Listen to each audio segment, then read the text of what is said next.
عليكم ورحمه الله وبركاته. النهارده عرض نمره 2 من شركه شمس الخدمات الكمبيوتر. ان شاء الله يا جماعه اكبر تشكيله من الاجهزه الورك ستيشن ان شاء الله تلاقيها عندنا باذن الله. النهارده عرض شركه شمس الخدمات الكمبيوتر على الاتش بي الزد 620. الاتش بي الزد 620 الدبل بروسيسور، كل بروسيسور بيبقى كاش 20 وكل بروسيسور 8 كور.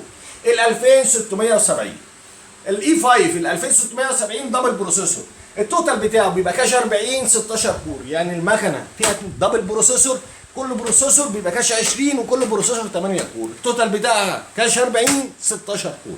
الرامات بتاعتها رامات 32 جيجا، طبعا رامات اوريجينال بتاعت المكنه ذات نفسها.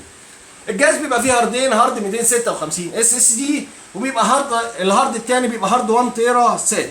كارت الشاشه بتاعه بيبقى 730 2 جيجا، وبيعلى طبعا مع الرامات زي ما انتم عارفين. اجهزه استيراد فرز اول. بصوا يا جماعه بكياسها، دي كياس الشركه على فكره. اجهزه استيراد بكياسها.